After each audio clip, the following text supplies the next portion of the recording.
Bonjour à tous. On va sur TikTok aujourd'hui, on va dans les aquariums Do It Yourself. Puis on va voir qu'est-ce qu'on peut retrouver.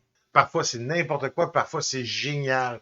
Si vous connaissez pas encore la chaîne Un ours dans l'aquarium, c'est une chaîne d'aquariophilie sans prétention où est-ce qu'on s'amuse. Hein? Aujourd'hui, bien sûr, c'est mon opinion personnelle. Vous allez peut-être voir des choses que vous allez aimer, que moi je vais dire ah je suis moins sûr. Et il y a des choses que moi je vais triper, puis vous allez dire oh moi je suis pas sûr.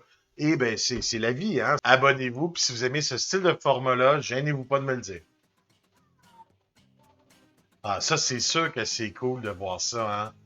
Vraiment, on voit un setup. Puis c'est des setups rustiques, mais c'est pas grave d'avoir des setups rustiques, hein. Vraiment, ça dépend de ce que vous voulez, hein. Il y a des gens qui veulent des choses super belles. Si vous êtes prêt à avoir les choses, on pourrait dire pas parfaites, mais très efficaces, là, des étagères comme ça avec des blocs de ciment, puis des gros bacs Rubbermaid, c'est génial pour faire des aquariums à la maison pour sa propre fish room.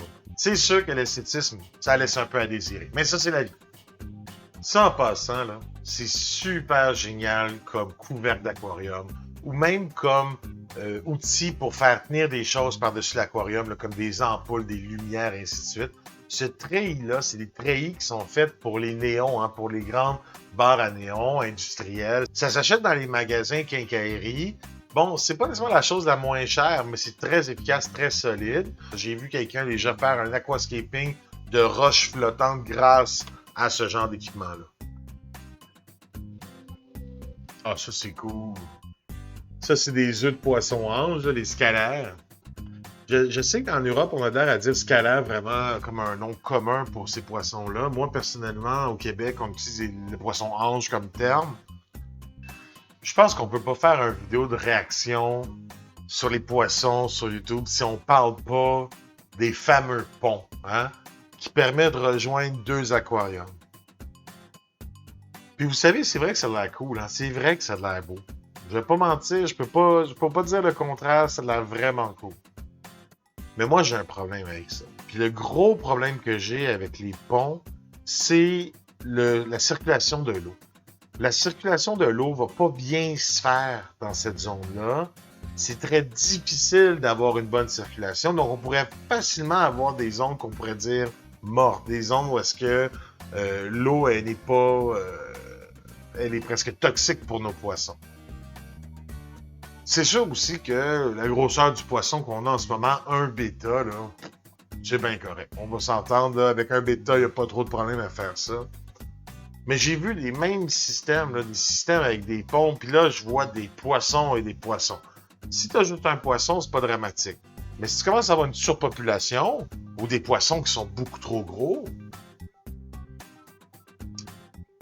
pas la meilleure idée. Hein, quand je parlais de l'utilisation de ces grillages-là pour couvrir les aquariums, ben là, ici, on a un bel exemple où est-ce qu'ils utilisent le grillage pour déposer les roches, pour s'assurer qu'il n'y a pas de problème sur la vitre. Maintenant, je vous dirais que si vous faites attention, mettre des roches sur la vitre, il n'y a pas de problème. Mais c'est sûr que ça aide d'avoir quelque chose en dessous pour amortir le choc. Puis quand vous avez des cyclidés, par exemple, des poissons euh, qui aiment ça creuser, hein, qui aiment ça faire des nids avec leur bouche, bien, ça vaut la peine peut-être justement de mettre ces roches-là, les gros morceaux de roche, sur un morceau de plastique de façon à ce que si jamais le poisson décide de creuser dans cette direction-là, il ne soit pas capable d'aller creuser et déstabiliser la roche. Mais c'est un bel aquascape quand même, hein, faut le dire. Je suis incapable de faire des beaux aquascapes, moi. Je sais pas pourquoi, c'est... J'ai pas la capacité de mon œil de vérifier les belles roches comme on voit. C'est très difficile pour moi d'être capable d'aller chercher ce look-là. J'ai beau essayer souvent, j'ai essayé souvent les aquariums plantés. Mon résultat est toujours correct, hein, mais il est jamais magnifique. Faut que je travaille dessus. Faut que j'aille demander des conseils. Ok, on regarde ça. J'ai gagné des poissons carnaval, c'est ça qui est marqué. Des petits poissons rouges. Elle dit, je le répète, une maison, elle a pris un aquarium qui est quoi, d'1,5 gallon. Je parle même pas de 5 litres peut-être.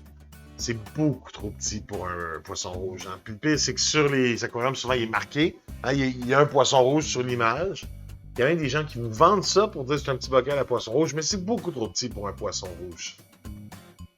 C'est plate parce que quand on commence, on pense souvent que ça, c'est correct, mais ça n'est pas du tout. Non. Euh, Pourquoi? Ouais, c'est pas correct, ça. Ben, moi, personnellement, je ne trippe pas. Il me semble qu'il y a des solutions plus adéquates que ça. C'est pas un piton, là. Ah ouais, stripper une femelle cyclidée, ben, c'est sûr que ça te permet de reproduire plus rapidement. En enlevant les œufs, ben, elle va devenir tout de suite prête à en avoir d'autres.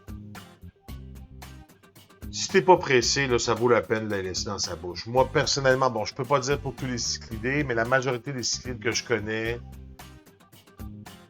ben, ils vont amener leur poisson à maturité sans problème. Ça veut juste dire un peu plus de temps dans la bouche, puis là, on parle de peut-être 2 semaines. Mais je comprends les gens qui le font. Si c'est fait délicatement, il n'y a aucun problème. Je pense quand même que c'est pas nécessairement nécessaire. Donc, vous n'êtes pas obligé de faire ça là, si jamais vous voulez avoir des alevins. Moi, je le fais jamais.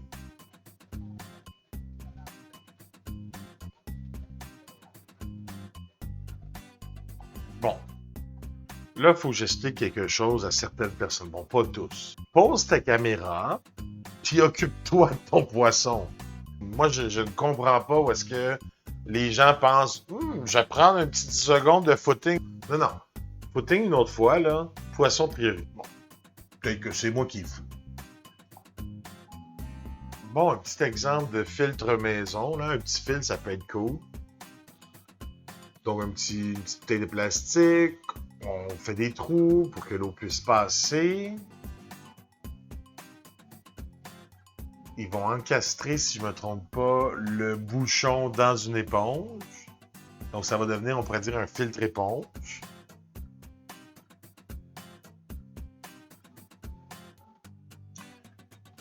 Bon, quelque chose pour l'accrocher sur le côté, très rudimentaire. Du média pour mettre dans notre fil. Des roches qui, honnêtement, c'est pas les meilleures roches, là. Prenez du poreux, là, ça vaut beaucoup plus la peine pour mettre des roches là-dedans. Un fil pour passer l'air et on a un petit filtre éponge, do it yourself. Bon, les roches, c'est vraiment pas bon, là. Honnêtement, ça fera pas que... Bon, ça va faire quelque chose, mais ça va faire quelque chose de minime. Ça vaut la peine de prendre des roches, à la limite, qui sont plus poreuses. Ou à la limite, mettre plus de scrubbies. Entre les scrubbies sont vraiment plus efficaces.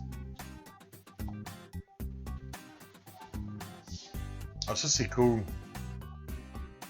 La personne, elle utilise le dessus de son aquarium pour mettre des plantes puis faire de l'aquaponie. Puis ça va être génial pour aller chercher les nitrates. Puis c'est aussi cool parce que la lumière qu'on envoie sur notre aquarium maintenant va traverser les plantes, ce qui va donner un peu plus d'ombre pour les poissons qui vont se sentir nécessairement mieux. Puis si vous regardez, là, ça a l'air à marcher. Leur affaire, là, ça a l'air assez cool. Puis encore là, on utilise le grillage que je vous parlais tout à l'heure. Ce grillage-là est vraiment fantastique. Là, on voit un système encore plus gros. Hein. Tout ça alimenté par un seul aquarium. En fait, un aquarium va nourrir énormément de plantes. Il faut beaucoup de plantes pour digérer tous les déchets d'un poisson. Il n'y aura pas besoin de le surpeupler pour obtenir un bon résultat. Cette méthode en aquaponie fonctionne quand même bien. C'est pas la meilleure. Hein? Elle utilise un film constant, ce qui va être correct pour la majorité des plantes. Ça peut pas tenir des plantes plus grosses, mais là, en même temps, c'est normal. Ça prend beaucoup de place, mais quelqu'un veut faire un petit projet dehors, là, l'été, ça peut être cool.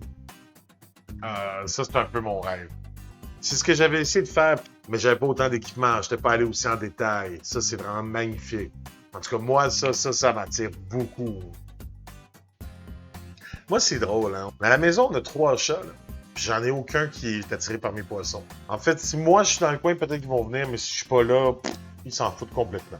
En même temps, j'ai des bons couvercles, là, mais aucun des 3 est vraiment intéressé par les poissons. Je n'ai jamais vu un des chats avoir cette attitude-là. J'espère que vous avez apprécié. Si vous aimez ce genre de format-là, c'est la première fois que je l'ai fait, mais moi, je compte le refaire quand même quelques fois. Mais dites-moi là en commentaire si vous aimez ça. Montrez-moi-le avec le pouce bleu. Moi, ça va m'indiquer que vous aimez ce genre de vidéo-là. Sur ce, je vous souhaite à la prochaine. Beau projet!